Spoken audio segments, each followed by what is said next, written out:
남편이 단톡방에서 이렇게 메시지를 남겼대요. 나래 아빠 주말에 쉬어? 안녕하세요. 여러분의 입장에 맞는 맞춤 솔루션을 제시해드리는 양나래 변호사입니다. 오늘 사연의 주제, 아마 많은 분들이 공감하실 수도 있을 것 같습니다. 바로 남편의 무식함입니다. 아니, 좀 약간 무식함이라고 표현을 하기 조금 미안한 감이 없지 않아 있는데, 이건 당사자분이 정말로 이 남편의 무식함 때문에 이혼을 하고 싶어요 라고 사연을 보내주셨기 때문에 제가 워딩을 그대로 한번 해봤는데요.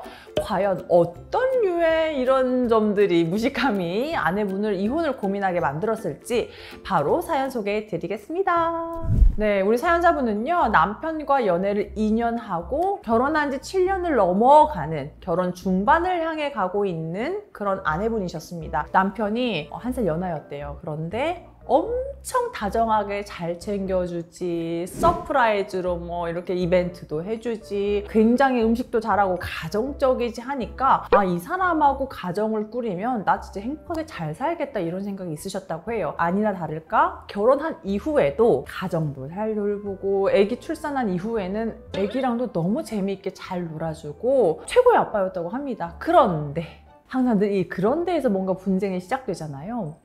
아내분이 남편하고 연애할 때부터 좀 마음에 안 들었던 부분이 있으니 바로 이런 무식함이었는데, 그 무식함의 종류가 뭐냐, 이제 맞춤법이라든지 뭔가 누군가랑 대화를 할 때 단어 선택이라든지 이런 게 문제였다고 해요. 사실 이런 걸 부부 사이에 그냥 메시지 주고받을 때, 연인 사이에 메시지 주고받고 이럴 때에는 눈에 거슬려도 앞으로는 이렇게 써, 맞춤법 이게 맞아, 이렇게 하면서 넘어갔는데, 최근에 이게 힘들게 느껴진 이유가 바로 뭐다?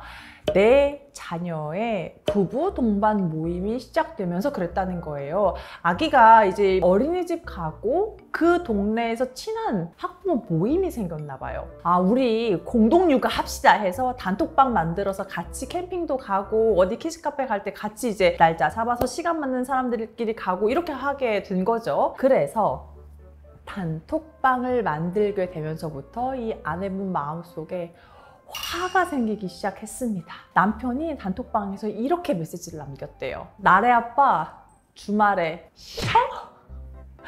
그러니까 쉬어가 쉬어에다가 여의 쉬어? 라고 했다는 거예요. 그리고 나서 우리는 언제 쉬어? 이렇게. 그러니까 쉬어? 라고 묻지 않고 쉬어? 라고 물어봤는데, 아내가 사실 그 순간 창피해, 부끄러워, 이런 생각이 들었다고 해요. 그래서 바로 남편한테 뭐야 여보, 쉬어가 뭐야, 아이셔도 아니고 빨리 지워 삭제해, 다른 사람도 아니고 애들 학부모 모임인데 그렇게 맞춤법 쓰고 싶냐? 이렇게 된 거예요. 근데 남편 입장은 확고했습니다. 아니, 요즘에 줄임말도 많이 쓰고 말만 통하면 되지, 그게 그렇게까지 벌쩍할 일이야? 이렇게 된 거죠. 그런데 이게 한번 눈에 거슬리기 시작하니까요, 이제는 남편이 무슨 말만 하면 이게 얘는 어릴 때는 어려서 그런가 보다라고 이해해 줬는데, 이렇게 나이 먹고도 맞춤법을 모른다고? 애들 아빠가 돼서 이것도 모른다고 하는 것들이 눈에 띄기 시작한 거예요. 가령 뭐냐면, 아기가 아빠 금일이 뭐예요? 라고 물어봤더니, 금일은 금요일 잘못 쓴 거야, 금요일이 맞아 라고 얘기를 했고, 이제 또 TV를 보다가 뭐 졸부라는 이야기가 나왔대요. 그래서 애기가 아빠한테 졸부가 뭐야? 라고 했더니, 그거 조금 안 좋은 말인데 부자라는 뜻이죠. 그래서 부자라는 뜻이야 라고 얘기를 한 거예요. 그 순간 이제 아내분이 어떻게 졸부가 부자냐? 하면서 막 몰아줬더니, 그러면 그게 아니고 무슨 뜻이냐고 하면서 오히려 당당하게 나갔다고 합니다. 그런데 그 모습을 보니까 아내는 속이 터지더라 이겁니다. 그러면서, 아니 참 신기하죠. 내가 그런 모습을 모르고 결혼한 것도 아닌데 한 번 그게 거슬리고 다른 사람들과의 관계에서 창피하다고 느껴지는 그 순간부터 계속해서 정이 떨어지기 시작하더니, 내가 이 사람하고 어떻게 애를 키우지? 나중에 애가 책을 읽어달라고 할 수도 있고, 학교에서 뭐 숙제로 아빠한테 뭐라도 받아오라고 하면 이거 진짜 너무 부끄러운 일 아닌가? 이런 생각이 들면서 자꾸만 이러면 안 되는데 이혼을 하고 싶다는 생각이 아주 커진다고 하십니다. 그래서 사연을 보내주시면서 궁금하다고 하신 점이요, 남편의 이런 무식함, 자녀 교육에 악영향을 끼칠 것 같은 이 무식함이 이혼 사유가 될 수 있는지 궁금하다고 하십니다. 이제 우리가 커뮤니티 같은 거 봐도 남자친구하고 갈등이 이런 맞춤법 때문에 많이 생긴다 이런 글 많이 보잖아요. 뭐 왜 안 돼를 왜 안 돼, 그 왜 안 돼 이렇게 적는 거, 그것 때문에 그렇기도 하고. 그런데 사실 저도 솔직히 말씀드리면 저도 뭔가 썸남이랑 연락을 하는데 맞춤법이 이래버리면 저도 마음이 이렇게 식는 경향은 있거든요. 그래서 남편의 그런 모습을 보고 인간적인 마음으로 정이 떨어지고 뭐야 쟤 이렇게 하는 건 저도 사람으로서 이해는 갑니다. 그런데 이게 공감대를 형성하고 이해를 하는 것과 이게 법률상 이혼 사유가 되느냐는 사실 완벽히 다른 문제거든요. 그리고 무엇보다 중요한 건 아내분이 남편하고 연애할 때부터 남편의 이런 모습 알고 결혼했어요. 그 말은 내가 이걸 받아들이고 이해하면서 생활을 하겠다는 거거든요. 그런데 사실 이런 남편의 행동이 결혼 생활의 신뢰관계를 깨트리는 요소일까요? 그건 아니거든요. 남편이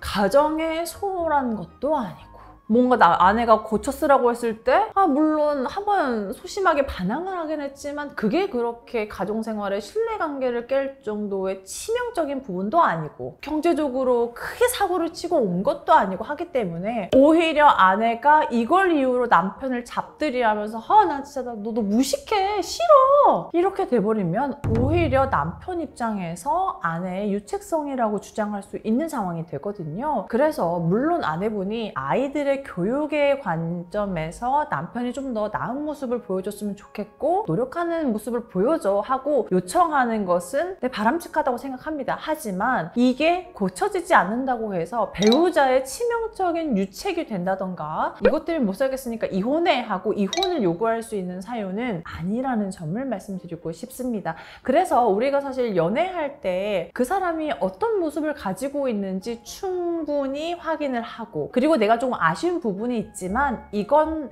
어느 정도 용인하고 감내하기로 했다면 결혼한 이후에도 똑같이 나도 그 사람을 이해하기 위한 노력을 지속적으로 해야 된다는 점을 좀 인지하셔야 될 것 같습니다. 왜냐면 결혼하기 전에 한 50만큼 부족해 보였다고 하면 결혼한 이후에는 그게 막 1000배, 1000배가 돼가지고 너무 이제 거슬리는 점이 된다고들 다들 경험하신 분들이 말씀해 주시더라고요. 그래서 물론 그 마음은 이해가지만 이혼 사유 되지 않는다. 내가 그걸 가지고 너무 남편을 몰아치면 오히려 내가 유책 사유가 될 수 있다. 다만 나도 이런 불편한 마음을 계속 가지고 지내는 것은 나에게도 고통이 될 수 있으니 남편에게 허심탄회하게 이야기를 하고 같이 노력해서 바꿀 수 있도록 한번 해보시는 게 어떨까 이런 생각이 듭니다. 자, 여러분 오늘 사연 여러분 공감되셨다면요 좋아요, 구독, 알림 설정 부탁드리고요. 저도 이런 고민이 있어요 하시는 분들 아래 메일 주소로 보내주시면 제가 사연 소개해드리고 솔루션 제시해드리도록 하겠습니다. 그러면 다음 영상에서 또 만나요.